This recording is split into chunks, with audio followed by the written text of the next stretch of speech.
The poor cleaning lady didn't say don't sign, she just swung her broom and left the billionaire CEO speechless. Before we start, tell me in the comments, which city are you watching from? And at the end, don't forget to rate this story from 0 to 10. Enjoy the story. The door of the 42nd floor meeting room opened. No one looked. Patricia Avery, 25, wearing her light blue cleaning uniform, walked in, pushing her cart like she always did. Invisible, transparent. Just another part of the corporate scenery. Scott Hayes, 33, CEO, was holding a pen just 2 inches above the paper, ready to sign the contract that would seal a merger 3 months in the making.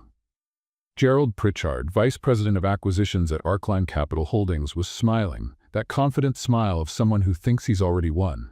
And then, Patricia stopped, her eyes fixed on the ceiling, completely still. Scott frowned, pen still in the air. "Is there a problem?" She didn't answer, just kept staring upward, focused as if tracking something invisible. Then, very slowly, she lowered her gaze and locked on the table, specifically on the air right above Gerald's head. Her eyes widened. "No." Scott blinked. "No what?" Patricia dropped the cart, gripped the broom with both hands. Samurai stance. "Mosquito," she said, voice low and tense. "Tropical species, invasive, highly aggressive." Gerald gave a nervous laugh. "Miss, I think you might be." Silence. Patricia raised one hand, still holding the broom. "He'll hear you, and when he does, he attacks."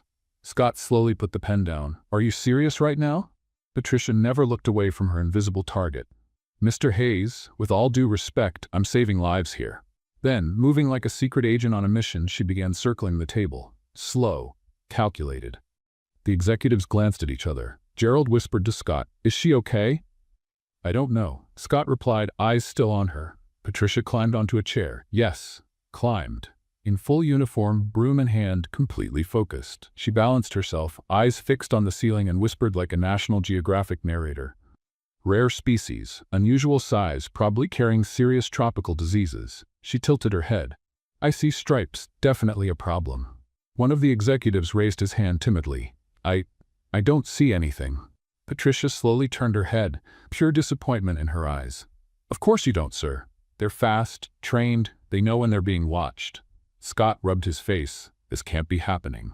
Patricia ignored everything around her. She was in the zone, eyes of a hunter. She stepped down from the chair, took 3 steps to the right, stopped, raised the broom like a sniper rifle, aimed, took a deep breath. Target in sight, and struck. Whap! The broom hit the wall. Gerald jumped. "What the?" Patricia didn't even blink, adjusted her stance, tracking something only she could see. He dodged it. Smart, very smart. She moved again, now toward the table. "But I'm smarter." Whap! She hit the water glass. Water splashed everywhere. Gerald threw up his hands to protect the documents. "Miss, you're gonna—" "Shh!" Patricia made the universal gesture for silence. "He's right above you now." Gerald froze, looked up, saw nothing, looked at Patricia. She stood 2 meters away, broom raised, predator still, eyes locked. "Miss, there's nothing here." Patricia tilted her head. "That's exactly what he wants you to think." And then she attacked. With ninja speed, absurd strength, and surgical precision, whap! The broom smacked Gerald right on the side of the head. The sound echoed through the room like a temple bell.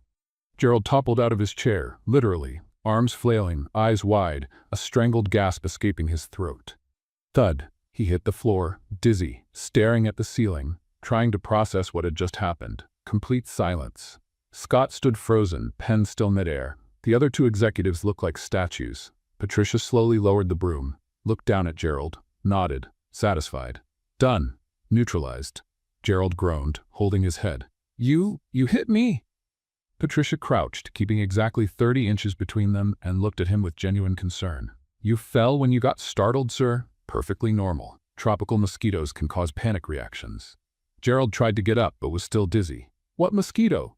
"There's no mosquito." Patricia pointed to the floor beside him. "There. See? Right there, dead. I just saved your life." Everyone looked. Nothing there. Gerald stared at the empty space, then at Patricia, then at Scott. "She's insane." Patricia stood, straightened her uniform with dignity, and picked up her broom again. "Crazy is a strong word, sir. I prefer highly alert to invisible risks." Scott finally found his voice. He pointed at Gerald, still on the floor. You just hit an executive with a broom in front of witnesses. Patricia blinked. Technically, I hit the mosquito. He was in the way. There was no mosquito, Gerald shouted from the floor. Patricia looked at him with pity.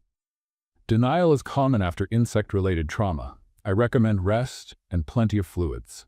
And then, while everyone was still processing the chaos, she calmly walked back to the table where the contract lay, grabbed a cloth from her cart, and began to clean. Sorry for the mess. I'll tidy this up real quick. She wiped the table. The contract slid. Oops. She pretended to catch it, missed on purpose. The paper slipped further. Oh no. Clumsy me.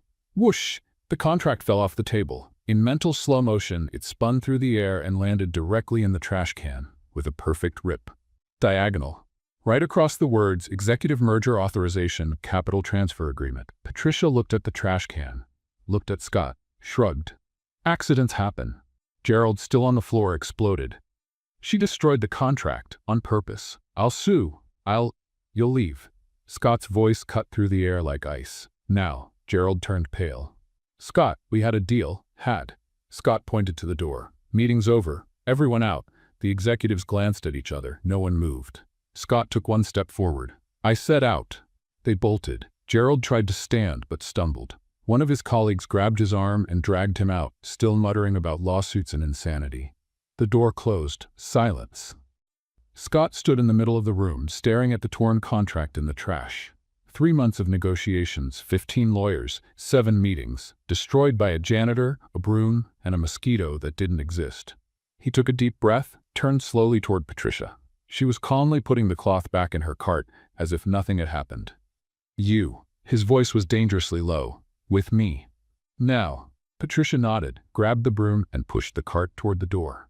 But before leaving, she stopped, turned back to the table, picked up a small spray bottle from the cart, and sprayed. Shh. Cleaning spray, all over the room. Scott frowned. What are you doing? Patricia put the bottle away. Prevention, Mr. Hayes. Tropical mosquitoes travel in groups. She paused. Better safe than sorry, and she left. Scott stood alone in the room. Lemon scent in the air, ripped contract in the trash, an executive possibly concussed, and a janitor who had just blown up 3 months of work over an imaginary insect. He looked at the ceiling, breathed deeply, and went after her. Scott caught up to Patricia in the hallway. She was pushing her cart at a steady pace, broom balanced like a warrior's spear, posture perfectly straight. You.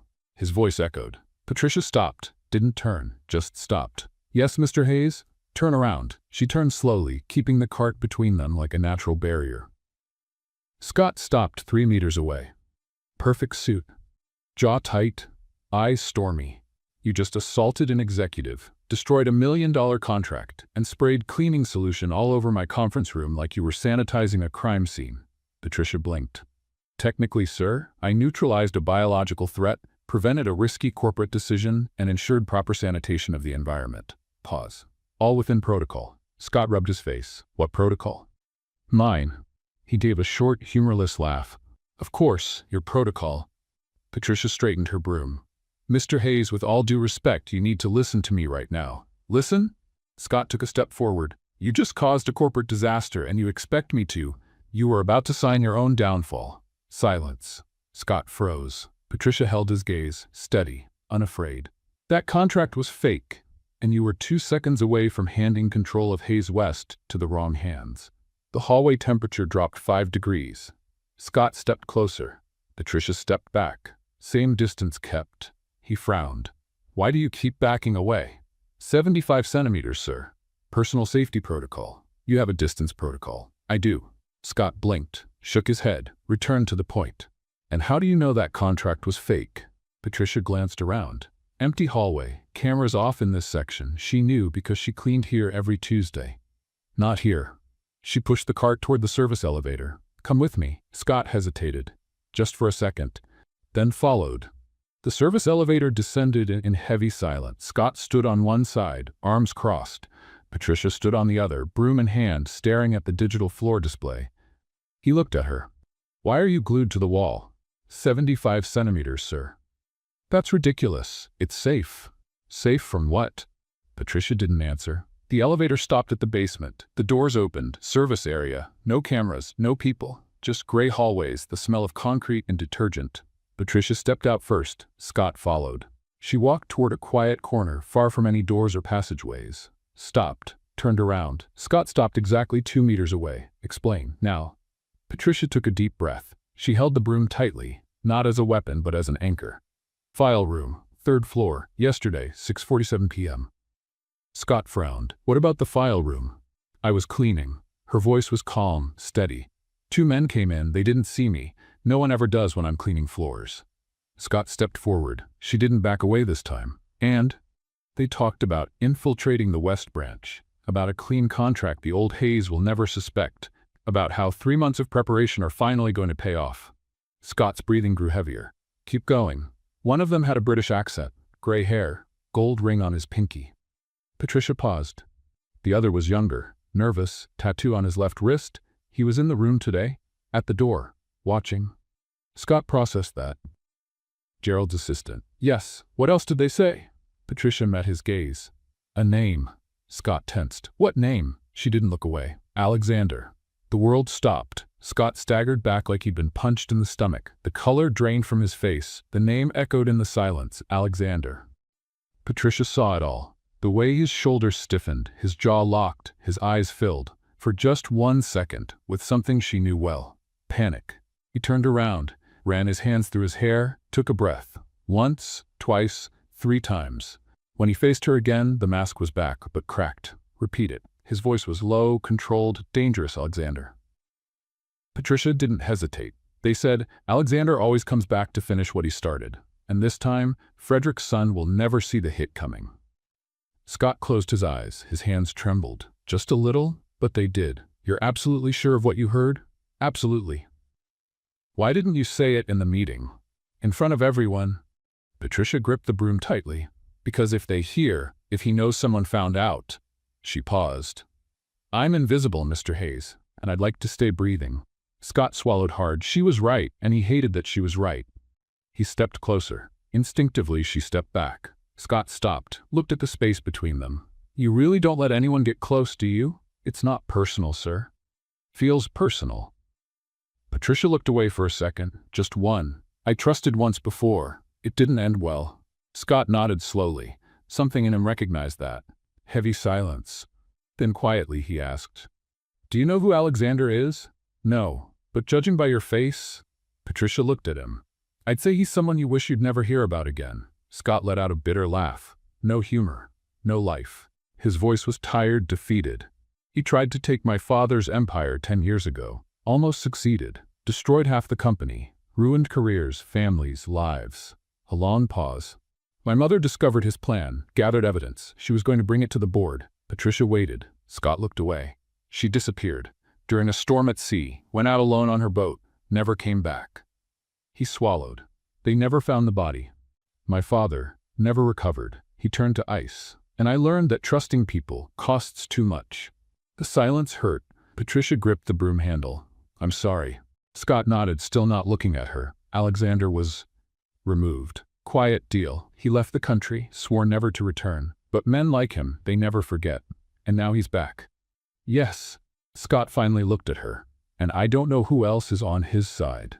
Patricia took a breath. The nervous man, the one with the tattoo, he's still here, in the building. Scott's eyes sharpened, dangerously. Then we'll find him. He started toward the elevator but stopped, turned around. You're not getting fired, Patricia blinked. I'm not? No. Scott crossed his arms. You're going to work with me, temporarily, as an internal observer. You see things no one else does. Pause. And apparently you have great aim with a broom. Patricia allowed herself a small smile. Thank you, sir. Been practicing since I was 12. Scott almost smiled back. Almost. If you ever hear anything about Alexander again, anything at all, you come straight to me. No matter the time, no matter where. Understood? Yes, sir. He nodded and walked toward the elevator. Patricia stood still. Mr. Hayes? He stopped, turned. Yes. She met his eyes. They said one more thing. Scott tensed. What? This time he's not coming alone. And when the ice cracks, everything will sink. The words fell like stones. Scott froze. Then in a low voice, almost a whisper, he always knew where to strike. Patricia nodded. The elevator doors opened. Scott stepped in. He looked at her one last time. Thank you. The word came out heavy, like he hadn't said it in years. "For stopping me from signing." Patricia nodded. "Just doing my job, sir." "Hunting mosquitoes?" She smiled. "Just a little. Tropical ones. Highly dangerous." Scott almost laughed. Almost. The doors closed. Patricia stood alone in the basement, broom in hand, heart still racing. She looked at the broom, sighed. "Good work today." Pause. "Officially promoted to strategic corporate defense tool." And for the first time in months, she smiled for real. Scott Hayes didn't sleep. He spent the entire night going through contracts, emails, financial movements from the last 3 months, searching for the trail, the flaw, the mistake that had almost destroyed him. And when the sun rose over Seattle, he faced a new reality. Patricia Avery now worked for him, and he had no idea how to explain that. 7 in the morning. Executive office. Scott sitting behind his desk, 4th cup of coffee already cold. The door opened. Patricia walked in, pushing her cart, broom in hand, uniform spotless. She stopped exactly 75 centimeters from the desk. "Good morning, Mr. Hayes." Scott looked at her, looked at the coffee, then at her again. "We need to talk." Patricia tilted her head. "About what?" "About this." He gestured vaguely between them. "You, here, working with me, internal observer." She corrected him. "You offered the position." "I know. And it was the right call." Scott ran a hand through his hair. "The problem is, how do I explain it?" Patricia blinked. "Explain what?" "Why someone from the cleaning staff now has access to my office, to confidential files, and is officially listed on payroll as—" He looked at the paper on his desk. "Consultant of Internal Strategic Observation." Silence. Patricia looked at him, then at the paper. "You created a position? HR demanded it." Scott leaned back. "And now the whole department wants to know who you are, why you were hired without an interview, and why your department of origin says basement, service area." Patricia tightened her grip on the broom. "And what did you tell them?" "Nothing yet." He drummed his fingers on the desk. "Because I don't know what to say." She saved the company with a broom and an imaginary mosquito. Patricia allowed a small smile. Technically, it was a preventive strategic intervention. "Patricia?" And the mosquito was metaphorical. "No one's going to understand that." "Then simplify it." She shrugged. "Say I found a security flaw and you decided to use my observation skills." Scott studied her. "You make it sound simple, because it is." Patricia adjusted the cart. "People underestimate those who clean the floors. That's a strategic advantage. You just need to formalize it." He blinked. "Did you just turn corporate espionage into an official position?" "I prefer internal field intelligence." Scott almost smiled. "Almost." Then the door opened without knocking. A woman walked in, perfect gray suit, hair in a low bun, eyes that analyzed everything in 0.3 seconds. Evelyn Carter, strategic director. She stopped, looked askance at Patricia holding the broom, raised an eyebrow. "So it's true.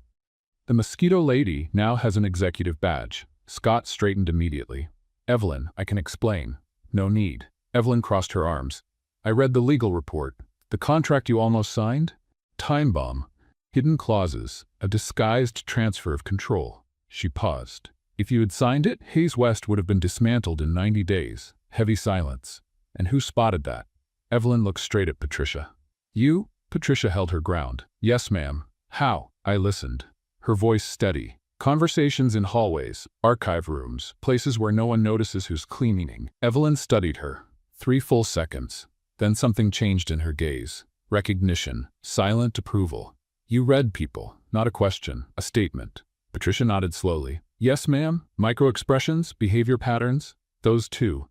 Evelyn turned to Scott. "Stays." Scott blinked. "I already decided that." "No." Evelyn cut him off. "She doesn't stay as temporary. She stays officially, with real pay, proper access, and corporate protection." "Evelyn." Scott. Her voice lowered, becoming more serious. "Alexander is back. You know it. I know it. And if he's back—" She looked at Patricia. "We need someone who sees what we don't." Silence. Scott looked at Patricia. Patricia looked back. "She's qualified," Scott finally said. Evelyn raised an eyebrow. "Qualified how?" Patricia took a step forward, then stopped, pulled something from her pocket, a tape measure. Evelyn looked at it, then at Patricia. "You're joking." 75 centimeters, Patricia said, stretching the tape between her and Scott's desk. "Minimum personal safety distance. Non-negotiable." Evelyn was silent for 3 seconds, then she laughed. Not a polite laugh, a real one, short but genuine. I like you, Evelyn said, shaking her head. Finally, someone who sets boundaries in this building full of people who treat personal space like a constitutional right. Patricia put the tape away. Thank you, ma'am. Evelyn turned to Scott. Make it official. Today, and tell HR that any questions go straight to me. But what about the department? Everyone's going to ask. Let them ask, Evelyn shrugged. The more invisible she seems, the better. Pause. And Scott? Yes. Be careful around her. Evelyn glanced at Patricia. When he's nervous, he tends to invade personal space without realizing it. Patricia lifted her broom slightly. I'm already prepared. Evelyn smiled again, small, rare, and left. Silence. Scott looked at Patricia. She never laughs. I have that effect on people. You're annoying. That too. Scott shook his head, almost smiling, and picked up the phone. I'll call HR. Make it official. Thank you, Mr. Rila Hayes. He paused, looked at her. And Patricia? Yes? About yesterday. You saved everything. His voice softened. Thank you. Really? Patricia gripped the broom firmly. I just did what was right, sir. Still, pause. Why? You don't know me. You owe me nothing. Why risk your job for me? She hesitated. Just for a second. Because I've already lost everything once for trusting the wrong people. Her voice was controlled, steady. And I know what it's like to watch someone sign their own downfall without realizing it. Scott went still. What happened? Patricia looked away. Long story. Maybe another day. He nodded slowly. Didn't press. Then, the intercom buzzed. I need to step out. Meeting on 10. You can stay here, just don't touch anything confidential. Patricia nodded. Scott grabbed his folder and left. The door closed. Patricia was alone. She looked around. Organized desk. Locked computer. Papers stacked with military precision. Okay, Patricia, she said to herself, straightening up. You're an official consultant now. Strategic internal observer. Time to observe strategically. She grabbed a yellow sticky note from the desk. A pen. Wrote neatly. Meetings without insects are 34% more productive. Proven empirically. PA. She stuck it on Scott's monitor, took 2 steps back, admired her work. Perfect, informative, professional. Another sticky note. The 75-centimeter zone around this desk must be respected. Violations will be documented. She stuck it on the desk edge. Exemplary corporate communication. One more. Attention, tropical mosquitoes pose a real and present threat. Prevention protects assets. She stuck it to the wall near the window. She looked at her broom leaning on the cart. What do you think? Silence. True. Safety is never too much. And then, she tripped on the cart's foot. Crash. The bucket tipped. Soapy water spread across the floor like a mini tsunami. No, Patricia yelled, jumping back. My floor was perfect. She looked at the mess. Then at the broom. You saw that? The broom remained diplomatically silent. Exactly. It never happened. Patricia grabbed the squeegee. Internal consultants don't spill water. Internal consultants are elegant, discreet. Comple. The door opened. Scott walked in, looked at the wet floor, at Patricia with the squeegee, at the 3 sticky notes all over his office. He stopped, blinking. What happened here? Patricia stood tall, dignity intact. Advanced preventive cleaning, Mr. Hayes. The floor was building up static electricity. Shock risk. Neutralized. He looked at her, at the floor, back at her. Then he laughed. Not a polite laugh, a real one, genuine, the first in months. You spilled the bucket, strategically, Patricia. Distraction tactic. She pointed dramatically toward the window. Look. Suspicious bird. Scott looked. There was no bird. When he turned back, Patricia had already cleaned up half the water. He shook his head, still smiling. Impossible. I prefer highly adaptable. Scott walked to the desk, keeping exactly 30 inches away, he noticed, and saw the post-it on the monitor. He read it. The smile grew. 34%? Margin of error, 5% up or down. He looked at her. Something shifted in his eyes, something warm, real. Welcome to the team. Patricia felt something tighten in her chest. Something good, something she hadn't felt in a long time. Thank you, sir. And then, his phone rang. Scott answered, listened. The color drained from his face. When? Pause. He didn't say he was coming. Pause. How long until he gets here? He hung up, looked at Patricia, and she saw something in his eyes she recognized instantly. Fear. My father, Frederick Hayes. His voice was tense. He just landed, coming straight from the board meeting in London, 3 weeks earlier than planned. The air grew heavy. Patricia tightened her grip on the mop. He knows about yesterday? He knows everything. Scott swallowed hard. And he'll want answers. About you. About the contract. About Alexander. Elevator sounds filled the hallway, firm, steady footsteps, each one echoing like a verdict. Patricia looked at Scott. Don't let him invade your 30 inches. Scott blinked. What? Men like your father test boundaries, especially emotional ones. She held his gaze. Keep your distance, literal and emotional. The doors of the private elevator opened. Patricia quickly grabbed her cleaning cart. Scott straightened his jacket, and then Frederick Hayes entered the office. No, he didn't enter. He stormed in. Each step landed like a final judgment. Perfect black suit, silver hair precisely combed, posture of a general inspecting a battlefield. And his eyes, gray as concrete, swept across the office in 1.5 seconds. They saw Scott. They saw Patricia holding the cleaning cart. They saw the 3 post-its scattered around the room. He stopped. Scott? His voice was low, controlled, dangerous. Explain. Scott straightened, trying to look more confident than he felt. Father, I didn't expect you until… Explain, Frederick interrupted. Why is there a cleaning employee in your executive office at 7:15 in the morning? Patricia took 1 step back. Exactly 30 inches, Frederick noticed, frowned. And why is she stepping back? Personal conduct protocol, sir, Patricia answered before Scott could. 30 inches of minimum distance. Silence. Frederick blinked once, slowly. You have a protocol? Yes, sir. For distance? Exactly 30 inches. Frederick looked at Scott. Scott looked down. Father, let me explain. Please do. Frederick crossed his arms. I'm eager to hear how a janitor now has an executive badge, access to your office, and apparently personal security measures. Patricia held the broom tightly. Inside, her heart raced. Outside, she stood perfectly still. Scott took a deep breath. She saved the company. Frederick raised an eyebrow. She saved it, yes. With a broom? Patricia almost smiled. Almost. Technically, yes. Frederick turned toward her, studying her for a full 3 seconds. Interesting. And how exactly did you save a billion-dollar corporation? Patricia didn't flinch.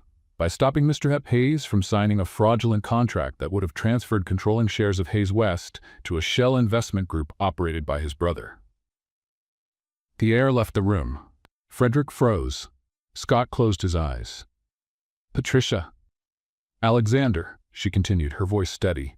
He's back, and he used Arcline Capital Holdings as a front. The contract looked legitimate, but the control clauses were hidden in sections 7C and 12F. A gradual transfer of voting power over 90 days. Frederick stepped forward. Patricia stepped back.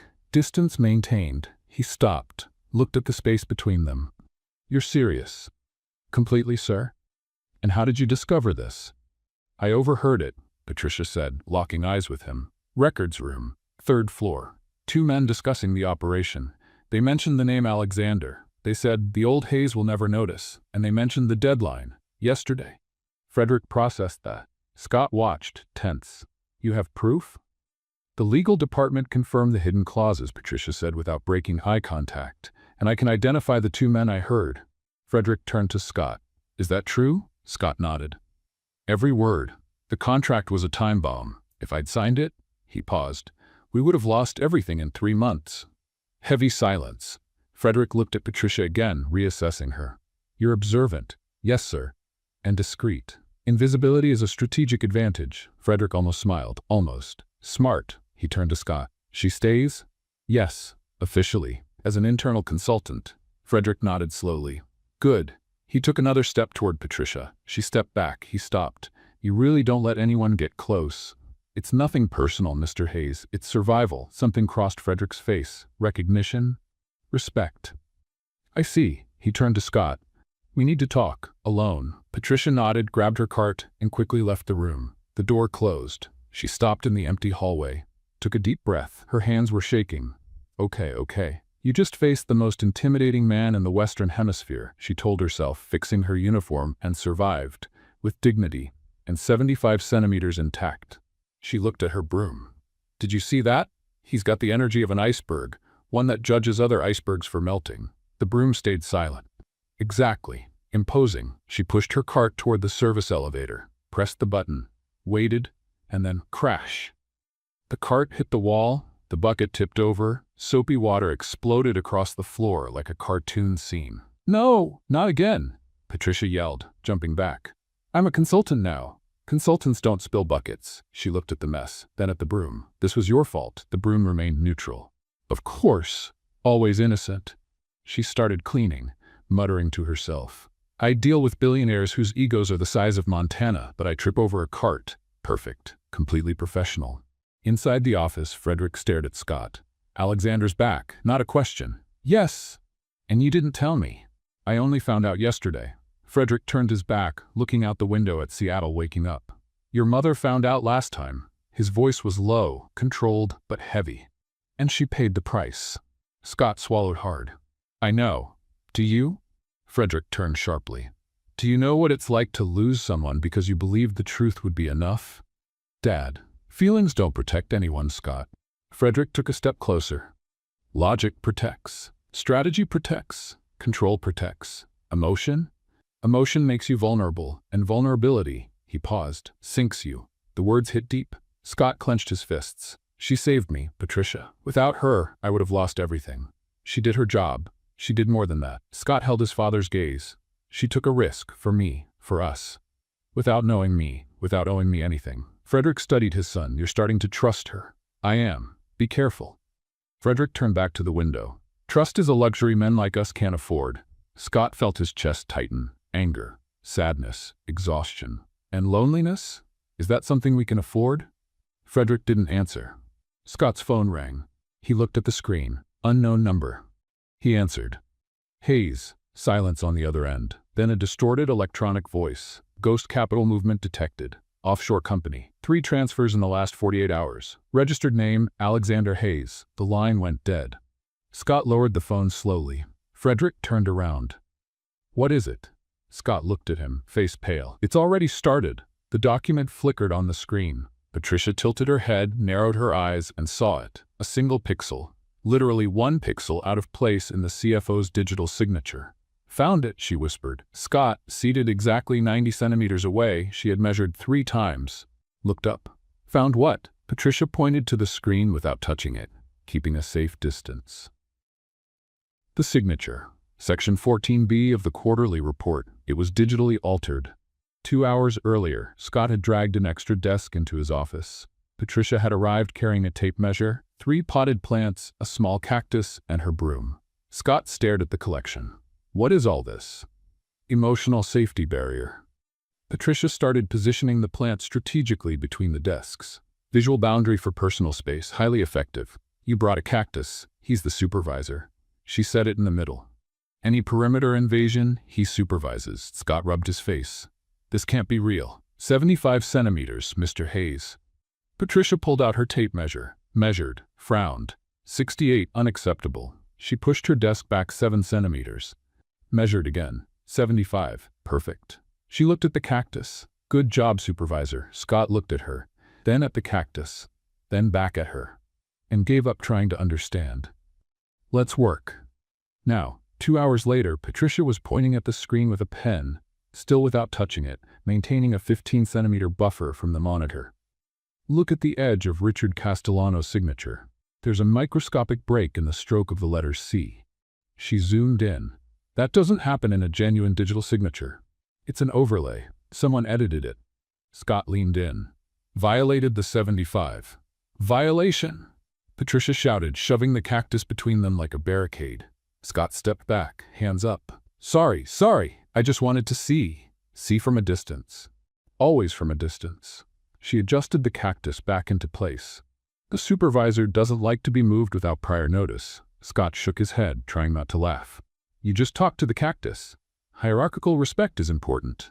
He went back to the document, still smiling.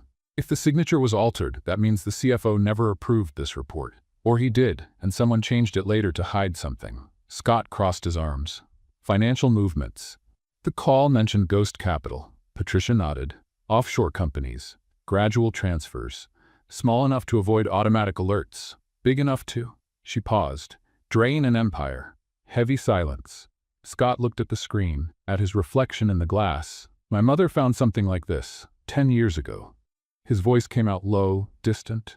She spent weeks locked in her office reviewing papers, calls, transfers, and when she finally put it all together, he paused. She disappeared before showing it to anyone. Patricia stood still. I'm sorry. Scott shook his head. She went out on her boat. Alone, a storm was coming. Everyone said it was reckless, that she should have waited. He swallowed hard. But I always thought she was either running away or being chased. Do you think Alexander? I don't know. Scott looked away. My father never wanted to investigate, said digging up the past wouldn't bring her back. So we swallowed the pain and kept going. Patricia gripped her pen. Swallowing pain doesn't make it disappear, it just makes it grow in the dark. Scott looked at her. Really looked. You speak like someone who knows. I do. She didn't explain. Silence. But this time, it didn't hurt. The door opened. Evelyn Carter walked in, tablet in hand, posture sharp, like she'd just detected something interesting. She stopped, looked at the two desks, the plants, the cactus in the middle, raised an eyebrow. Corporate gardening? Patricia straightened. Personal space demarcation, Miss Carter. Of course. Evelyn turned to Scott. Did you find anything? Altered signature. Quarterly report. Scott turned the screen toward her. Someone digitally edited the CFO's approval. Evelyn studied the image, her sharp eyes processing at full speed. What does that give access to? Authorized transfers up to $2.5 million without additional board approval. Patricia replied, small enough to go unnoticed, big enough to move serious capital over time. Evelyn looked at her. You understand financial forensics? I understand patterns. Patricia adjusted her imaginary glasses. And when something doesn't fit, I see it. Evelyn allowed a faint smile, that rare one she reserved for people who impressed her. I like you more every minute. She turned to Scott. Call a meeting with Castellano, today, and freeze all accounts with external activity until further notice. Scott nodded. Evelyn turned to leave, then stopped. Looked at the plants, the cactus, the precisely measured space between the desks. Then, in a low voice, almost to herself, finally, someone who sets boundaries with him. She left. Scott looked at Patricia. She really likes you. I have that effect on people who appreciate personal space. He almost laughed. And on people who don't, they learn quickly. Patricia went to the bathroom, locked the door, took a deep breath, looked at herself in the mirror. Okay, Patricia, you just uncovered corporate fraud. You're working with a billionaire CEO, and your supervisor is a cactus. She pointed at her reflection. Your life officially got weird. She washed her hands, straightened her uniform, and then, splash, the faucet exploded. Water shot out everywhere like a wild fountain. No, no, stop, Patricia shouted, trying to shut it off. I literally just touched it. The water kept going. She looked around, desperate, grabbed paper towels, tried to block it. It got worse. This is a conspiracy, she yelled at the ceiling. I save a company and the universe attacks me with plumbing. She finally managed to close the valve under the sink. The water stopped. She stood there soaked, breathing hard, looked at the mirror, wet hair, dripping uniform. Dignity is overrated anyway. She came back to the office 10 minutes later, uniform changed, hair still damp. Scott looked at her. What happened? Hydraulic incident. Under control. You're wet. I'm slightly damp. Big difference. He smiled. A real smile this time. You are the strangest person I've ever met. Second time you've said that today. Still true. Patricia sat down, adjusted her chair, measured the distance with her tape measure. 74. Acceptable. Scott shook his head, laughing softly, and then his phone vibrated. Anonymous message. He opened it. The color drained from his face. Patricia leaned slightly, keeping her distance. What is it? Scott turned the screen. Photo. Scanned document. Header. Hayes Offshore Holdings LLC, authorized transfers. And at the bottom, a digital signature. Alexander Hayes. Below the photo, one line of text. He's not coming alone, and he's already inside. Scott dropped the phone. Patricia gripped the edge of the chair. And for the first time, those 75 centimeters between them felt far too small to protect her from what was coming. The message was still burning on the screen when the office door opened. Executive assistant. Face tense. Mr. Hayes. Emergency meeting. Main conference room. Board of directors. Now, Scott looked at Patricia. She nodded. Go. I'll stay and keep reviewing the files. He hesitated, just for a second, then left. Main conference room, 20th floor. 12 executives, 3 directors. Frederick at the center, posture like a general inspecting his troops. Scott entered. Everyone turned. Then the door opened again. Patricia came in, pushing her cart. Silence. Frederick frowned. This is a closed meeting. Patricia stopped exactly 75 centimeters from the table. Special request from Mr. Hayes. Internal security observation. Scott blinked. He hadn't requested anything. But before he could speak, Frederick gestured. Stay in the corner. No interruptions. Patricia rolled her cart to the back of the room. Invisible, unnoticed, exactly where she wanted to be. 15 minutes later, a man in a gray suit, Robert Jennings, VP of Operations, projected charts on the screen. Unexplained losses last quarter. Small but consistent. Frederick crossed his arms. Define small. 2.3 million, spread across microfraction transactions. Scott leaned forward. Microfractioned? Transfers under $3,000 each. Below automatic audit detection. Robert paused. But combined, significant. Evelyn, seated beside Scott, checked her tablet. Any pattern? Still analyzing, but Robert hesitated. Each one was digitally approved by the finance department. Scott and Evelyn exchanged a glance. Frederick hit the table. I want a full audit. Today. Then Robert turned toward Patricia in the corner. Speaking of internal security, his tone changed. Louder. Showy. Perhaps someone can explain why a janitor now has access to confidential documents? The room froze. Patricia didn't move. Scott opened his mouth, but Frederick spoke first.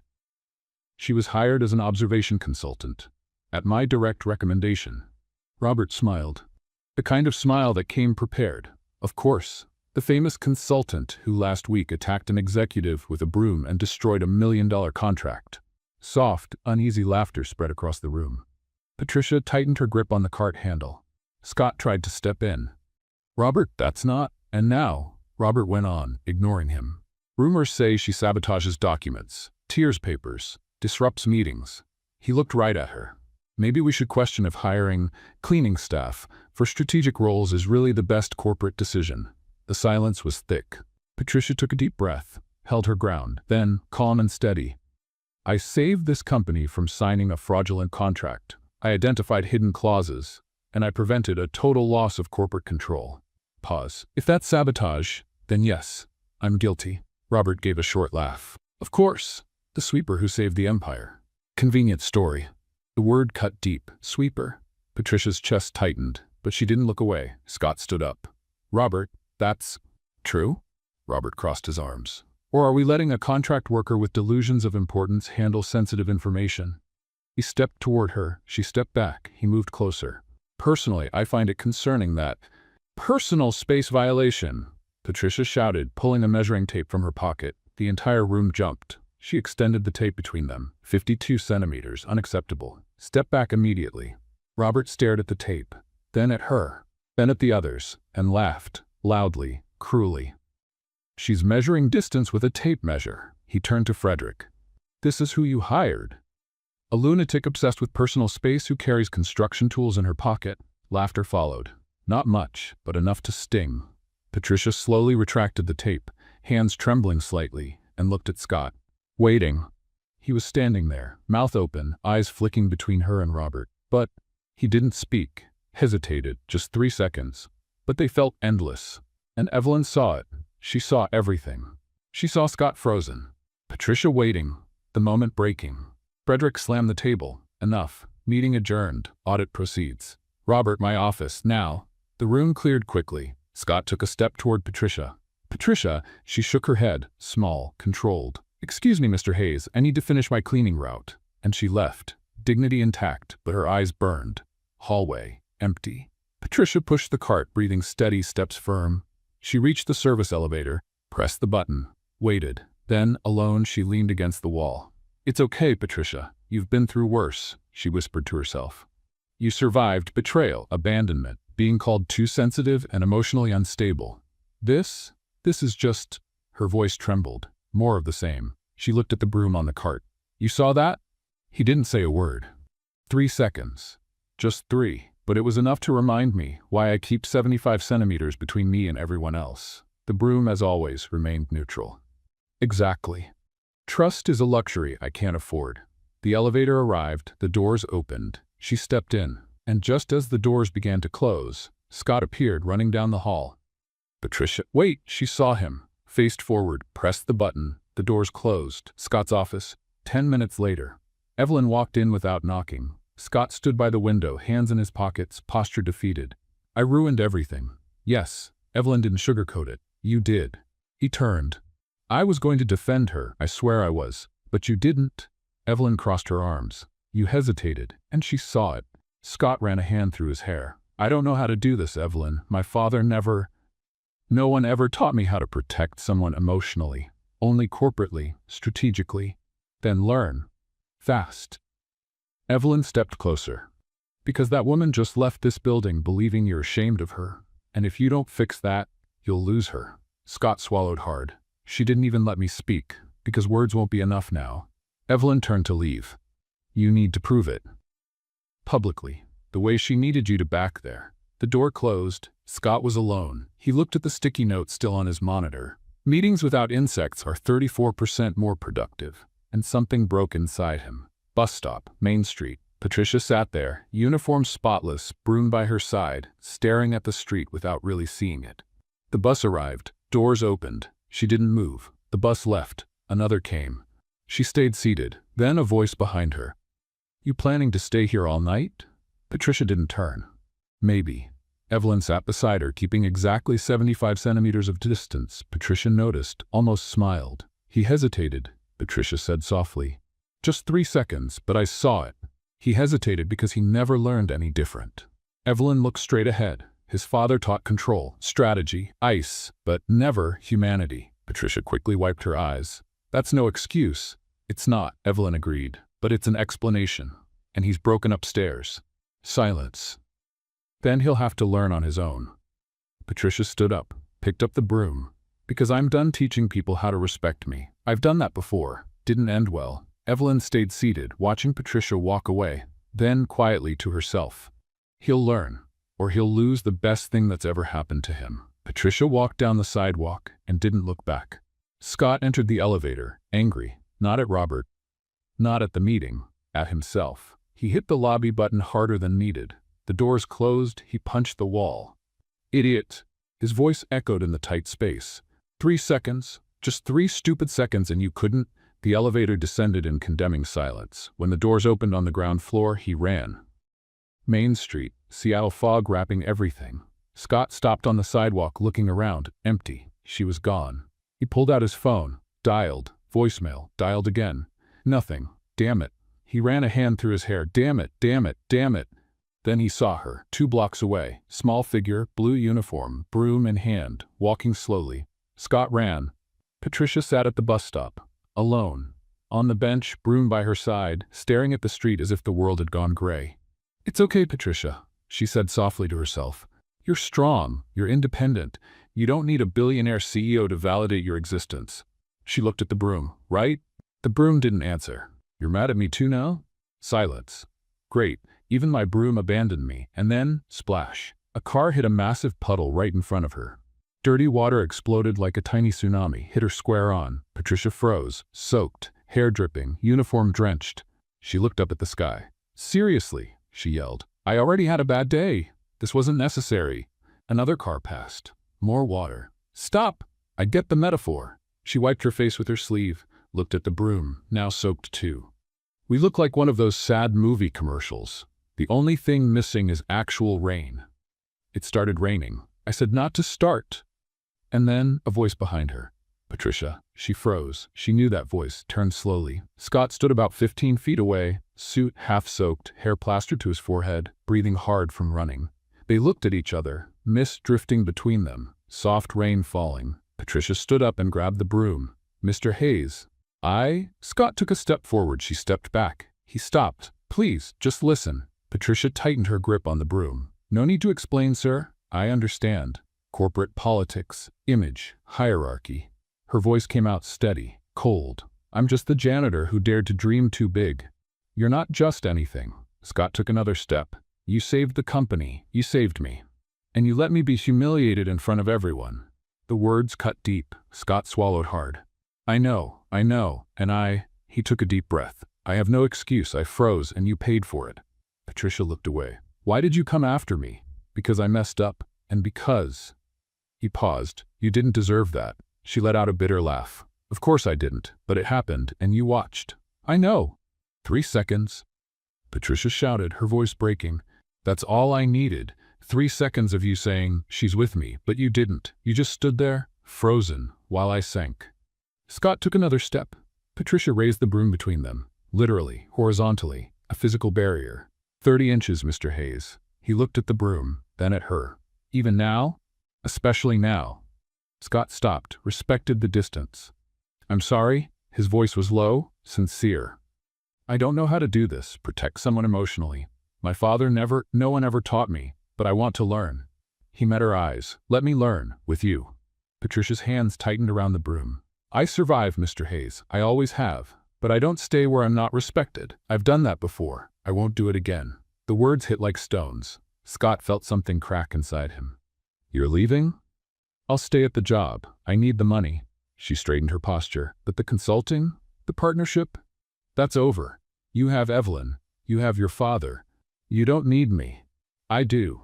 "No." Patricia shook her head. "You need someone who makes you comfortable. I only make you uncomfortable." "That's not true." "Then why didn't you defend me?" Silence. The question hung in the air like a sentence.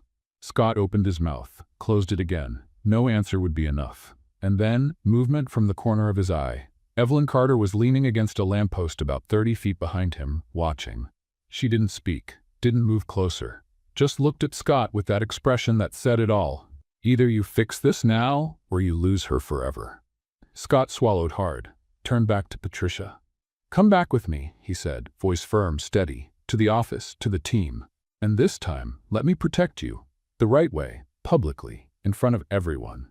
Patricia hesitated. For the first time since he arrived, she hesitated. "I don't know if I trust you." "I know. And I'll prove you can. But I need you to give me a chance." He took half a step forward, then stopped, not crossing the 30-inch line. Patricia looked at him, then at the wet ground, then at the broom in her hand. "I need to think. How long?" "I don't know." She turned to leave. "But when I decide, I'll let you know." "Patricia?" She stopped, didn't turn around. "Thank you for coming after me." Her voice was quiet, "Even if it's late," and she walked away. Scott stood in the rain, watching her disappear into the mist. Evelyn stepped closer, standing beside him now. "She's not coming back." "She will," Scott said, voice steady. "Because I'm going to prove to her that I'm worth it." Evelyn looked at him. Something shifted in her eyes. Pride. Small, but real. "Finally," she said, turning to leave. "Took you long enough, but you're learning." Patricia's apartment. Small, neat, quiet. She walked in, closed the door, leaned against it, and broke. She didn't sob loudly, didn't scream, just slid down to the floor, hugging the wet broom, and let the tears fall. "I wish he had fought for me," she whispered. "I wish he'd said something, anything, but he didn't. And now I don't know if I can trust again." She looked at the broom. "Do you think he meant it?" Silence. "Yeah, I'm not sure either." She sat there, on the floor, alone, holding the only thing that had never left her, a broom, and 30 inches of space. Scott's office, midnight. He stood by the window, staring out at the city. His phone buzzed. A message from an unknown number. He opened it. Photo, scanned document, header, Hayes West Enterprises Internal Audit Report. 3 names highlighted in red. One of them Robert Jennings. And below a line, "They're not just pawns. They're an army, and she's in the way." Scott closed his eyes, and for the first time in years, he felt real fear. Not of losing the company, but of losing her. Patricia entered the building at 6 in the morning, uniform spotless, broom in hand, badge back to blue, maintenance services. No more strategic observation consultant, just Patricia Avery. Janitor, invisible, exactly how she wanted it. Scott arrived at 7:15, walked into his office, stopped. Patricia was there, cleaning the window, her back to him. He swallowed hard. "Good morning." She didn't turn. "Good morning, Mr. Hayes."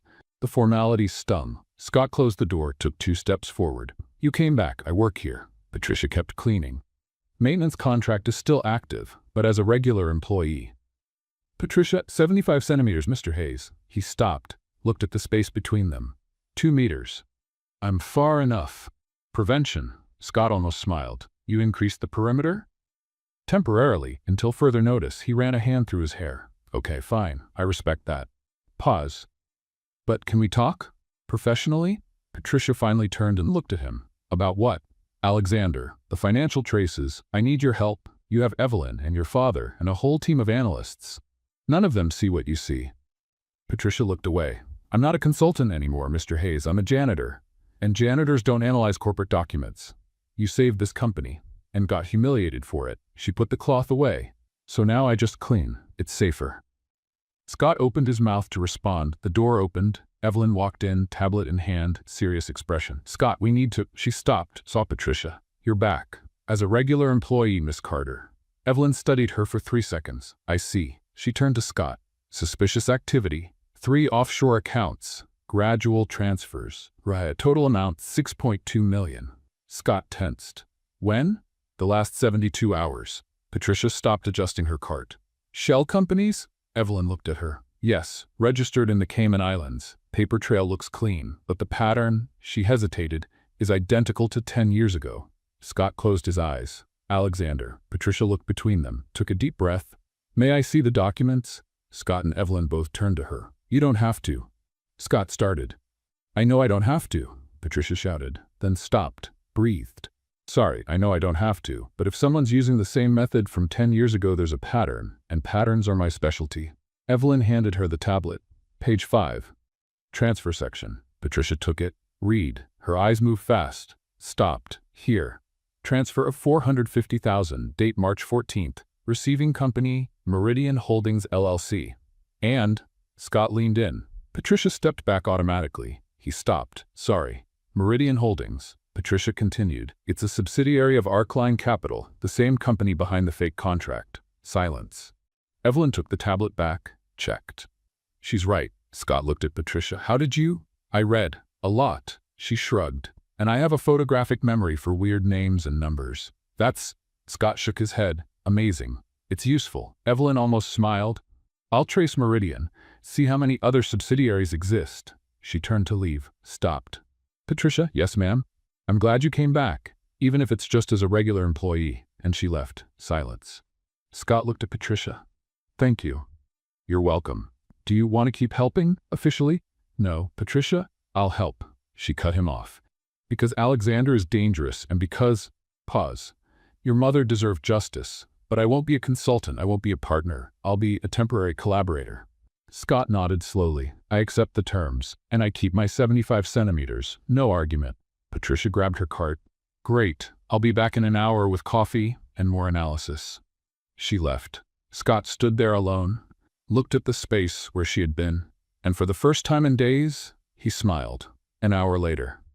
Patricia came back with 2 coffees, a borrowed employee library laptop, and a cardboard box. She set everything on the extra desk, the same one from Chapter 4.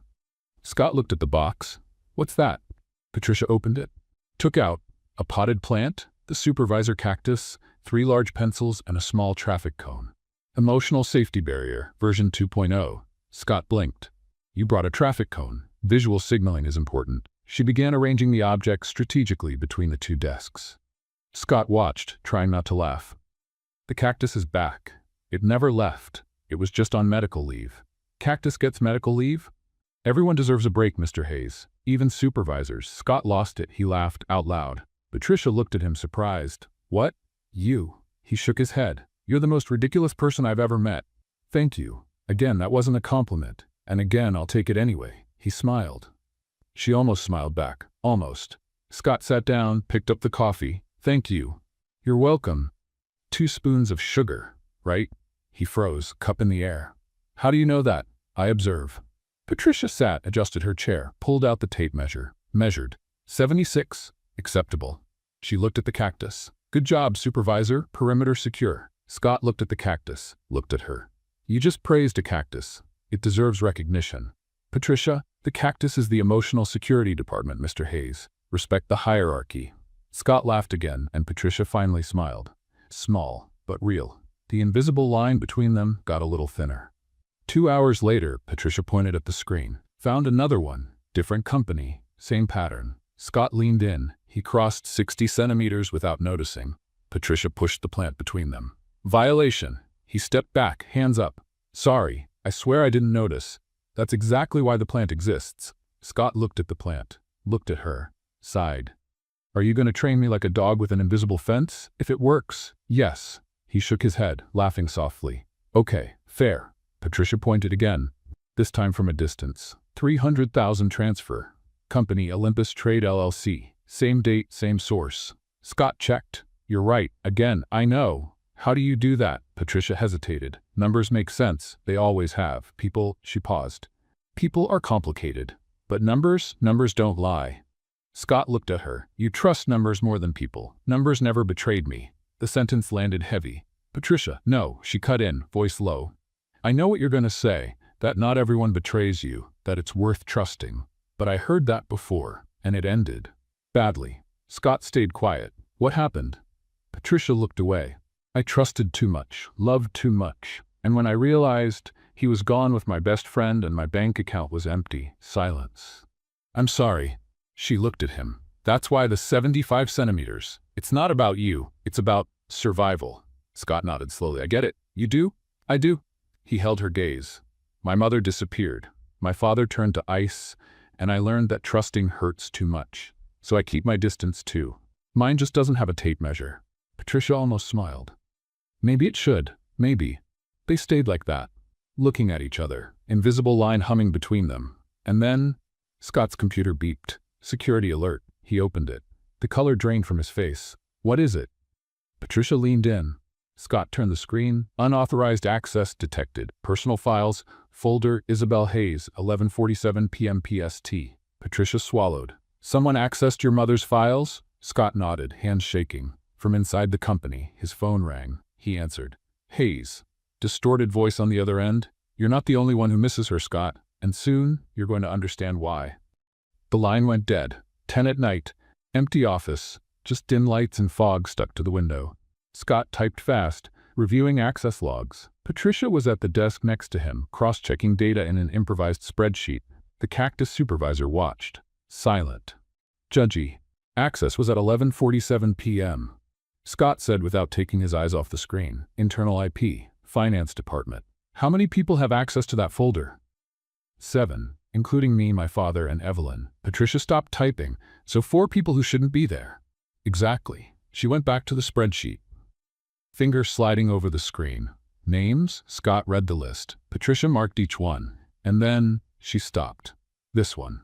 Michael Dorsey, senior analyst. What about him? He was in the meeting. 5th chair on the left. Patricia closed her eyes, remembering. He didn't look at me once. Everyone looks, always. Either to judge, ignore, or pity. But him? Nothing. Like I didn't exist. Or like he needed me not to exist. Scott turned to her. You remember where every person was sitting? I remember everything. He shook his head. That's scary. It's useful. Big difference. Scott almost smiled, turned back to the screen. I'll pull Dorsey's email history. If he's involved, there will be a trail. Patricia finished. There always is. Quiet work, focused, productive. Then Patricia looked at the clock. Did you eat today? Scott paused. Define eat. Food, chew, swallow, basic nutrition. No. Patricia sighed, stood up, and walked over to her cart. Still there, her loyal sidekick. She came back with a small lunch container, placed it on his desk. Scott looked at the food. Then at her. You brought lunch for me? I brought lunch for myself. But you need it more, she shrugged. The brain doesn't work without fuel. Patricia. Eat before I change my mind and give it to the cactus. Scott picked up the fork, took the first bite, stopped. This is amazing. I can cook. Surprise. You're really good at everything, aren't you? Except trusting people. I'm terrible at that. The line fell softly, but heavy. Scott swallowed, said nothing, just kept eating. Midnight. Patricia went to the restroom, came back 5 minutes later, hair wet. Scott frowned. Did you take a shower? The sink exploded. Again? Plumbing hates me, she yelled at the ceiling. I just wanted to wash my hands. Scott tried not to laugh. Failed. How many sinks have you destroyed? 3.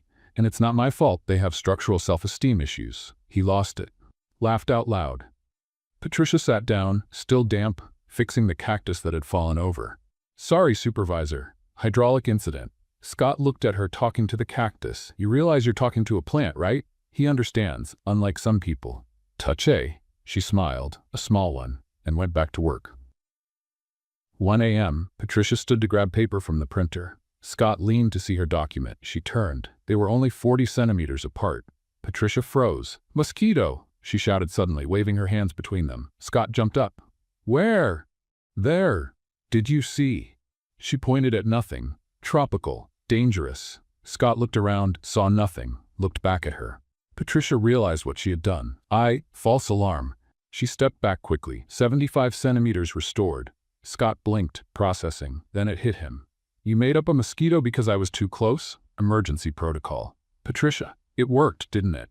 He tried to stay serious, failed again, laughed. You're impossible, and you invade perimeters without noticing.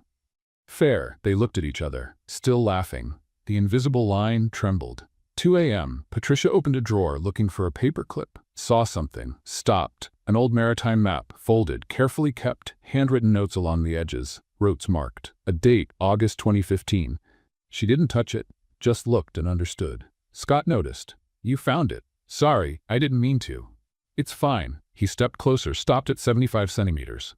It was hers. My mother's. She loved sailing. Matt said the ocean was the only place she could think clearly. Patricia closed the drawer slowly, took a dried flower she carried in her pocket, long story, and placed it on top. Didn't say a word, just placed it, and stepped back. Scott looked at the flower, then at her. Why? Because it hurts. And things that hurt deserve to be remembered beautifully. He stood still. No one had ever done that. No one had ever seen him. Thank you. The words came out soft, fragile. Patricia nodded, went back to work, but something had changed. 3 a.m. Scott stopped typing, looked out the window, fog swirling outside. Sometimes, he began quietly, losing someone hurts more than any corporate attack. Patricia stopped too, looked at him. It hurts because it still matters. Scott turned. They looked at each other, 60 centimeters between them. Neither noticed. You understand, Scott said. I do. That's why you keep your distance. That's why I survive. Silence. Only the city breathing outside. Then Scott's monitor flashed. Security alert. Remote access detected. Executive office camera active. Patricia looked at the screen, then at the ceiling. Security camera, red light blinking. Scott. He followed her gaze. Saw it. Someone was watching. Now, Scott turned off the camera with a sharp click. The red light went out. Patricia looked up, heart racing. How long do you think they were watching? Long enough. Scott pulled up the access log. The screen showed, camera active, 47 minutes. She swallowed hard. Then they saw everything. The flower, the talk, the files, and they know we're too close to the truth. He turned the screen toward her. Look at this. 3 remote accesses to the camera in the last 5 days, always after 10 p.m., always from the same internal IP. Patricia leaned in, studying the data. Stopped. Human Resources Department, 3rd floor. Who works there at that hour? She closed her eyes, recalling. Sarah Mitchell, compliance coordinator. She always stays late, always friendly, always invisible. Scott frowned. Sarah, she's been here 8 years. My father trusts her. Trustworthy people make the best spies. Patricia opened her eyes. No one suspects the one who smiles and brings donuts on Fridays. 7 a.m. Evelyn Carter's office. Patricia walked in with the tablet, Scott right behind her. Evelyn looked up from her coffee cup, already on her 2nd espresso of the day. You two didn't sleep. It wasn't a question. Sarah Mitchell, Patricia said, placing the tablet on the table and showing the logs. 3 remote accesses, always from the executive office camera, always after hours. Evelyn took the tablet, her eyes moving quickly over the data. She stopped. That doesn't prove she's leaking information. No, but it proves she's watching. Patricia crossed her arms, keeping her 75-centimeter distance from the table. And people who watch in secret usually report to someone. Scott nodded. We need to confront her. Today, Evelyn finished her coffee. Do you have solid proof or just behavioral patterns? Patterns, Patricia admitted, but strong ones. Not enough. Evelyn stood, adjusting her blazer. Sarah's record is spotless. Perfect recommendations. If we accuse her without hard evidence, she'll turn it back on us. Then we get evidence. Scott looked at Patricia. Can you trace where she sends the data? If she's using the corporate email, yes. If she's using her personal phone, Patricia paused. I'll need physical access. Evelyn raised an eyebrow. Are you suggesting we break into her office? I'm suggesting we clean her office. Patricia shrugged. Cleaning staff have universal access. Scott almost smiled. You're brilliant. I know.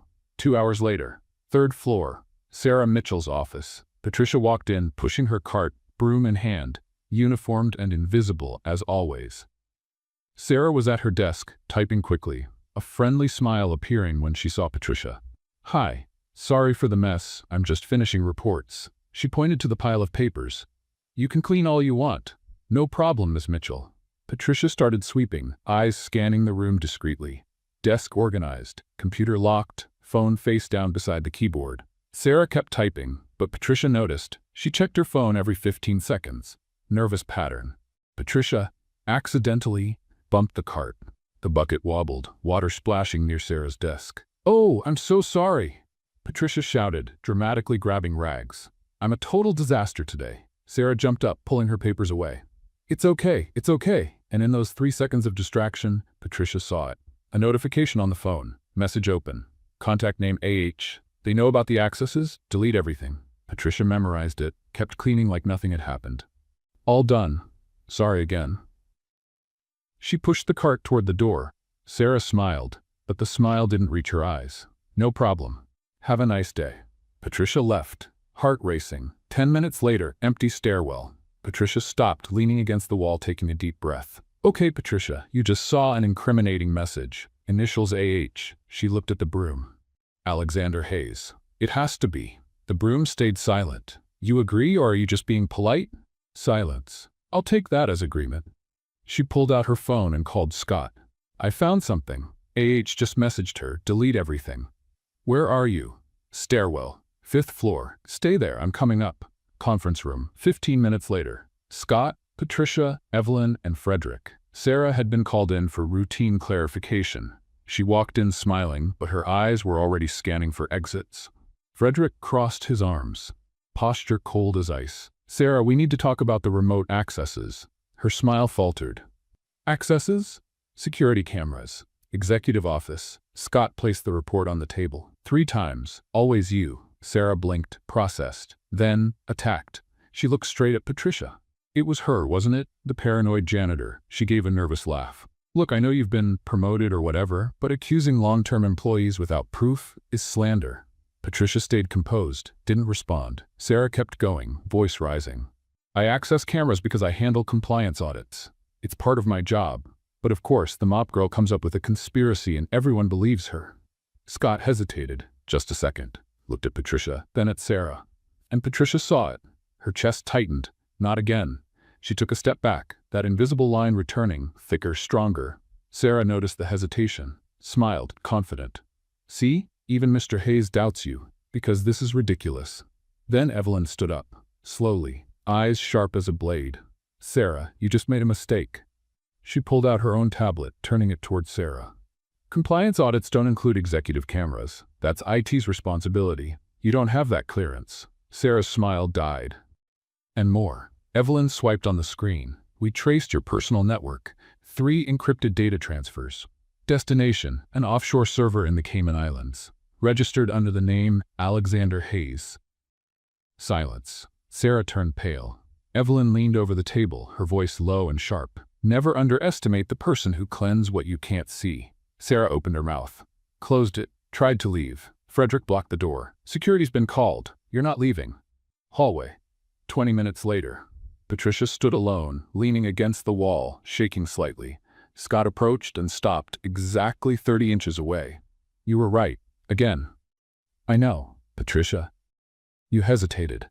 She looked at him, her eyes tired. For a second, you doubted me. It's fine. I get it. She's been here 8 years. I've been here 3 weeks. Patricia took a deep breath. But it still hurts, even when you understand. Scott started to speak, but Evelyn appeared, holding an envelope. She handed it to him. Full report. Sarah confessed Alexander paid $300,000. She's been leaking information for 6 months. Evelyn looked at Patricia. You saved the company, again. And she walked away. Scott opened the envelope and read the first line. Operation confirmed. Alexander Hayes has initiated a hostile takeover. Target, Hayes West Enterprises. He looked at Patricia, face pale. He's not just stealing money. He wants everything. Scott's phone rang at 5 in the morning. He answered on the second ring, already knowing it was bad. Hayes. The CFO's voice trembled. Accounts frozen, all of them. Federal court order. Investigation for money laundering and tax fraud. Scott sat up in bed, still in the dark. That's impossible. Our books are clean. Someone planted fake documents, phantom transfers, and leaked everything to the SEC. A heavy pause. The media already has it. The story breaks in 2 hours. Scott closed his eyes. Alexander, emergency meeting with investors. Seattle, today, noon. If we don't stabilize this, the voice cracked. They'll sell everything. The line went dead. Scott sat in the dark, holding the phone like it was about to explode. Then he dialed. Patricia? I need you. Now. San Francisco Airport. Executive Terminal. 7 a.m. Patricia showed up with a small backpack, a broom, of course, and a large spray bottle labeled by hand. Personal Space Defense Emergency Edition. Evelyn looked at the bottle, eyebrow raised. Seriously? Airports are chaotic. People invade personal space without warning. Patricia adjusted her backpack. Prevention is key. Scott arrived running, suit wrinkled, folder in hand, eyes tired. You came. You called. Patricia didn't look at him. And I don't let empires fall because of personal pride. Evelyn handed each of them a tablet. Quick briefing. Alexander leaked false documents to the Securities and Exchange Commission. Claims of money laundering through offshore subsidiaries he created himself. He's accusing us of his own crimes? Scott ran a hand through his hair. That's brilliant, Patricia finished, reading the report. He plants evidence, leaks it to the authorities, the media goes wild, investors panic, stocks crash, and he buys everything for pennies. Evelyn nodded. Exactly, and we have 4 hours to prove it's false before the meeting. Scott looked at Patricia. Can you find the flaw in the documents? I can, but not here. She glanced around the crowded terminal. I need silence and space, lots of space. Evelyn pointed to the private jet waiting on the runway. Problem solved. Inside the jet, 30,000 feet in the air. Patricia chose the farthest seat, placed the broom beside her like a shield, and opened her laptop. Scott sat 3 rows ahead, keeping his distance. Evelyn sat in the middle, focused on her own tablet. 40 minutes later, Patricia got up and went to the restroom. Locked the door. She looked in the mirror, breathing deeply, hands trembling slightly. Okay, Patricia, you're on a private jet. Going to Seattle, to save $1 billion empire. With a CEO who hesitated to defend you and a director who might read minds. She pointed at her reflection. Your life has gotten ridiculous. She splashed cold water on her face, trying to calm her heart. You can do this. You've handled worse. Like that time you ran into your ex at the supermarket when he was with his new girlfriend, and you stayed classy buying discount ice cream. She looked at her reflection again. Tired eyes, fear hiding deep inside.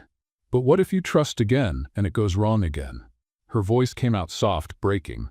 What if you open up and he hurts you the same way? A knock on the door. Evelyn's voice on the other side. You okay in there? Patricia quickly wiped her eyes. Yes, just verifying air hygiene protocol. Right? A pause. Patricia? Yes? Some battles aren't won on the ground, you know. Evelyn's voice was steady but kind. Sometimes you have to fly. Literally. Patricia leaned her forehead against the door. And what if I fall? Then you get back up, like you always do. Silence. Patricia opened the door. Evelyn was standing there, arms crossed, with that look that said, I know exactly how you feel. Thank you, Patricia whispered. Evelyn nodded and went back to her seat. Seattle Hotel. Private conference room.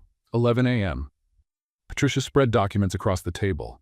Colorful post-its marking inconsistencies. Broom leaning against the wall like a loyal guard. Scott came and went, juggling urgent calls. Evelyn coordinated lawyers remotely. Found it! Patricia shouted suddenly. Scott dropped the phone. What? Forged digital signature. Again, she pointed at the screen. Same technique as the first contract. Pixel overlay. Someone edited the external auditor's approval. Evelyn stepped closer, studying the screen. This proves the documents are fake? Not just that. Patricia zoomed in. The editing error has a pattern. Same software, same version. Someone used the same program to forge both documents. Scott looked at her, something changing in his eyes. You just saved the company. Again. Not yet. Patricia closed the laptop. We need to present this to the investors, with visual proof. Side-by-side comparison. You'll present it? Evelyn asked. Patricia froze. Me, in front of billionaire investors? You're the one who understands the technical details. Scott took a step forward, then stopped when she stepped back. Sorry, 60 centimeters. She pulled out a spray bottle and misted the air between them. Reinforced perimeter. He almost smiled. You actually brought spray? Emergencies require extreme measures. Evelyn shook her head, trying not to laugh. You two are impossible. Complimentary, Patricia corrected. Big difference. Hotel room. Midnight. Scott stood alone, looking out at the glowing Seattle skyline. His phone buzzed, a message from an unknown number. He opened it. Short, chilling. "She'll destroy you, Scott, just like your mother destroyed your father. Women like them always cost everything." Attachment. An old photo. Isabel Hayes, smiling, on a boat, 2 days before she disappeared, and behind her, blurred but visible, a man standing on the shore, watching. Scott zoomed in. The face became clear. Alexander. He shut his eyes, fingers trembling, the past bleeding into the present, and for the first time in years, he allowed himself to feel something Frederick had taught him never to feel. Fear. Real, deep, desperate. Because Alexander wasn't just attacking the company. He was attacking her. Scott still held the phone. His mother's photo glowed on the screen. Alexander watching her from the dock, 2 days before the boat never returned. He tossed the phone onto the bed as if it burned. And for the first time in 10 years, he felt like crying. 6 a.m. Hotel bathroom. Patricia stood in front of the mirror, Broom resting by the sink, practicing her speech. "Gentlemen investors, the digital signatures show microscopic pixel overlap, indicating." She stopped, frowned. "No one talks like that. You'll sound like a bored robot." She looked at the Broom. "Your turn, then." Silence. "Exactly. Criticism without solutions is just noise." She took a deep breath and tried again, more natural this time. "Look, rich people, someone edited these documents and I proved it." The end. Pause. "No, too casual. They'll think I came off the street." She grabbed her toothbrush like a pretend microphone. "Esteemed gentlemen in suits that cost more than my annual rent? Stop. You're way too nervous." She put the toothbrush down, looked at herself in the mirror. "It's okay, Patricia. You faced a billionaire CEO, a corporate spy, and hostile plumbing. Investors are just humans with expensive wallets. You've got this." She soaped her hands, turned on the faucet to rinse. Splash! Water burst everywhere. The faucet twisted on its own, spraying like a wild fountain.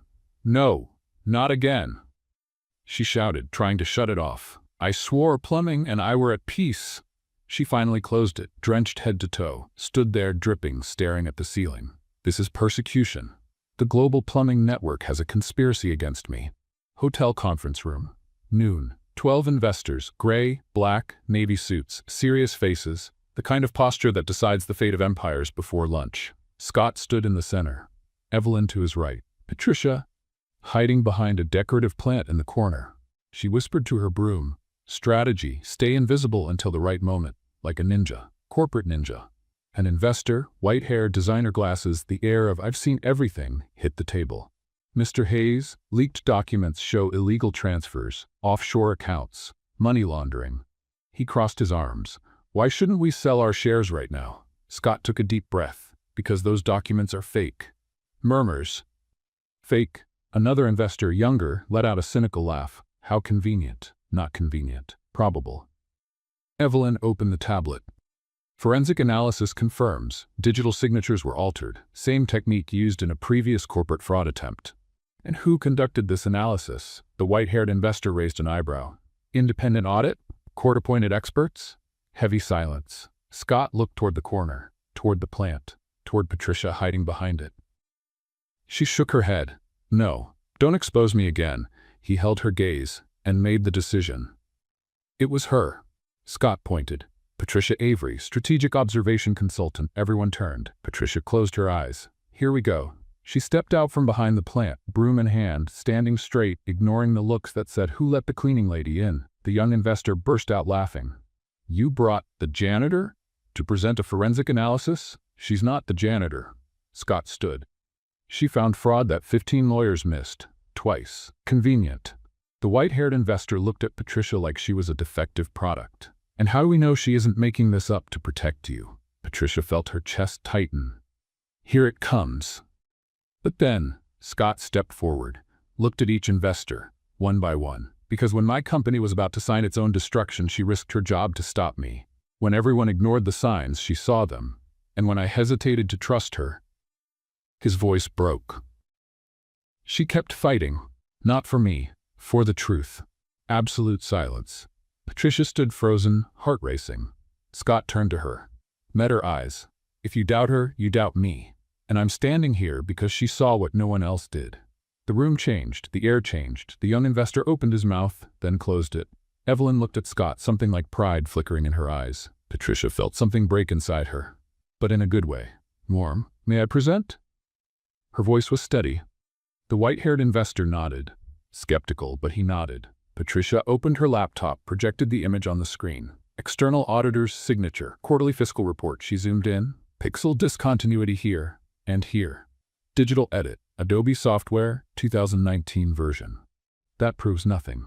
The young investor crossed his arms. It does.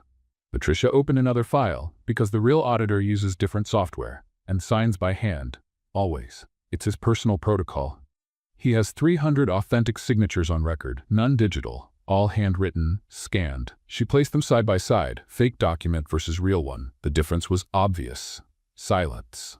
The white-haired investor leaned forward, studied them. How did you know he signs by hand? Because I clean his office, and I've seen piles of signed documents every Tuesday for 6 months. The man looked at her again, reevaluating. You pay attention. I survive by paying attention. He almost smiled. Almost. He turned to Scott. We'll keep the shares. For now. The other investors nodded, some reluctantly, but they nodded. Scott let out the breath he'd been holding for 10 minutes. Empty hallway. 15 minutes later. Patricia leaned against the wall, legs weak, brooms slipping from her hand. You did it, she whispered to herself. You just presented to billionaire investors and didn't faint. Personal historic victory. Scott appeared around the corner. Stopped 3 meters away. Patricia, she turned. Thank you. He took a step closer. For everything. Again, you defended me. Her voice came out low, shaky, in front of everyone, without hesitation. I should have done that sooner, but you did it now. She looked at him. Really looked. And that matters. They stood there, still, 60 centimeters apart, and then without realizing it, Scott took half a step forward. Patricia didn't move back. 30 centimeters, she noticed. He noticed. Neither moved. Patricia, the meeting room door opened. Evelyn stepped out, phone in hand, face pale. Scott, we need to talk. Now. Makeshift office, hotel, 10th floor. Evelyn locked the door, looked at Scott, at Patricia. I called her. Scott froze. Who? Isabel. The world stopped. My mother? Scott's voice cracked. My mother is alive. Evelyn gripped the phone tightly. Hidden in Switzerland. For 10 years, I helped her. Dead silence. You knew? Scott shouted, and Patricia had never seen him like that. 10 years, and you never... She asked me to. Evelyn didn't look away. Alexander tried to kill her. She faked her death to protect you. Scott stumbled back, sat down, head in his hands. Patricia stood still, holding the broom like an anchor. And then, Evelyn's tablet beeped. Corporate security alert. She opened it. Read. The color drained from her face. Unauthorized movement detected. 12th floor. Executive access. Scott stood, eyes burning. Who? Evelyn turned the screen. Photo from the security camera. Man in a black suit, gray hair, gold ring on his pinky. Alexander Hayes. He was in the building. Now, Alexander was in the building. 12th floor. And Scott couldn't breathe. Patricia gripped the broom like a shield. Evelyn was already on the phone with security. Locked down all access. Now, 3 minutes later. Empty hallway. 12th floor. Patricia crept through the stairwell, broom in hand, heart pounding. Okay, Patricia. You're not a secret agent. You're a cleaning lady with personal space issues. She whispered to herself. But you have a broom. And a broom has neutralized an executive before. Technically, you're armed. She looked at the broom. If we find Alexander, you'll cover me, right? Silence. Your loyalty is questionable. She turned the corner, empty. Executive access door slightly open. She moved closer. Slowly, ninja mode activated, and then she slipped on a puddle. Dough left water on the... She looked. It was her own bucket that had tipped over earlier. Betrayal by my own equipment. She tried to get up. Slipped again. Is this funny to the universe? I'm trying to save empires here. Finally got up, soaked, dignity questionable. And then she saw it. A security guard dragging another man, gray suit, tattoo on his left wrist. Gerald's assistant. The accomplice. Patricia leaned against the wall, breathing hard. They got him. She said to the broom. We didn't die. Tactical victory. Hotel lobby. 15 minutes later, fog drifted through the revolving doors like a silent ghost. Scott stood in the center, Frederick beside him, posture of an iceberg. Patricia came down the stairs slowly, still dripping, broom leaving a trail. Evelyn looked at her. Did you fall into something? Hydraulic betrayal. I'd rather not talk about it. Scott's phone rang. Private number. He answered. Put it on speaker. Alexander's voice, calm, poisonous, smiling through the line. Scott, always so predictable, saving the day with help from, who again? The lady with the broom? Patricia tightened her grip. Frederick didn't move. You lost, Alexander, Scott said, voice steady. A quiet laugh came from the other end. Lost today, but the ocean always returns what it swallows, nephew, and your mother. Pause. Knows that better than anyone. The line went dead. Heavy silence. Scott stood there, holding the phone like an unexploded bomb, hands trembling. Frederick turned to him. For the first time in 10 years, he placed a hand on his son's shoulder. Said nothing. Just stayed there. And Scott broke inside. He didn't cry, but something cracked, something old, frozen. Patricia saw it all, and felt her own body tremble, not from fear, from recognition, because the end of war always brings the fear of what comes after. Outside, thick fog, silence. Patricia stepped out the side door, broom in hand, breathing in the cold air, trying to process. It's over, she said softly. Alexander lost. Isabel is alive. Scott is safe. So why am I shaking? She looked at the broom. Because now there's no war, no excuse, no corporate safety distance, her voice barely above a whisper. And if I trust and it goes wrong again? The broom didn't answer. Terrible counselor, 1 out of 10, don't recommend. Then, footsteps behind her. Scott stopped 5 meters away. Said nothing, just waited. Patricia turned. Looked at him. He took 1 step forward, she stepped back, 10 centimeters, just 10. Scott stopped, took a deep breath, didn't push, waited. And for the first time, Patricia understood. He wasn't going to invade, wasn't going to pressure, he would wait as long as she needed. I spent 10 years keeping everyone away. Her voice trembled. Because trusting hurts too much when they leave. I know. Scott held her gaze. I spent so many years frozen, I forgot what the world sounds like when someone stays. Patricia felt warm tears run down her face. Didn't wipe them. And if I take this step and you change your mind, I won't. How can you be sure? Because you taught me. He smiled faintly. 75 centimeters, respect, boundaries, and now, I get it, silence, just fog swirling between them.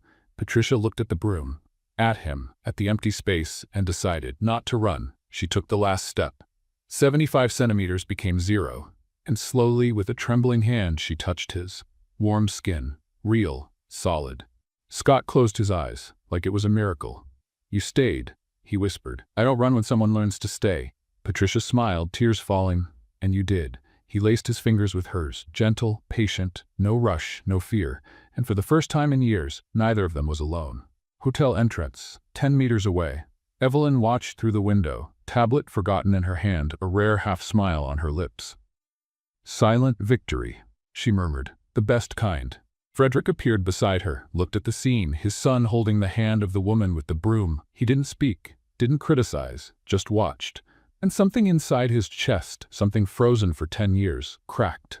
Slightly, but it cracked. Side street, concrete pillar, shadows. A woman watched from a distance. Dark hair tied in a low bun, gray coat, gentle eyes that had cried oceans. Isabel Hayes, alive, hidden for 10 years, protecting her son in the only way she knew, from afar. She saw Scott holding Patricia's hand, saw him smile, really smile, and for the first time since she faked her own death, Isabel breathed. My boy, her voice was soft, trembling, filled with impossible love. You found someone who stays. The mist moved around her like a veil. She didn't come closer, didn't reveal herself. Not yet. It still wasn't safe, but she was nearer than ever, and that was enough. Scott and Patricia walked together down the sidewalk, her broom in one hand, their fingers intertwined. So, Scott began. What do we do now? Patricia looked at him. Smile, we live. With 75 centimeters as optional, he laughed, loudly, freely. Optional? Totally negotiable, depends on the mood. You're impossible, and you invade personal space without realizing it. Fair enough. They turned the corner. Seattle waking up, fog fading away, and for the first time, the future didn't seem frightening, it seemed possible. 6 months later, Hayes West Enterprises announced its new director of internal intelligence, Patricia Avery. She kept the broom in her office, as a reminder. And Scott, he learned to respect 75 centimeters most of the time. And Isabel keeps watching, waiting for the right day. And Alexander, the ocean never forgets. But for now, love has melted the ice. And that's all that matters. So, what did you think of this amazing story about Patricia and her 75 centimeters of emotional safety? Are you someone who likes to keep your distance, or do you go straight for the hug? Share your thoughts in the comments. On a scale from 0 to 10, what rating would you give this story? If you've ever had to choose between running away or trusting someone again, leave it below. You're not alone. And don't forget to subscribe and turn on the notification bell for more emotional, funny, and full of twist stories like this one. See you in the next story. And remember, sometimes the right person is the one who learns to respect your boundaries and shows you it's worth taking that final step.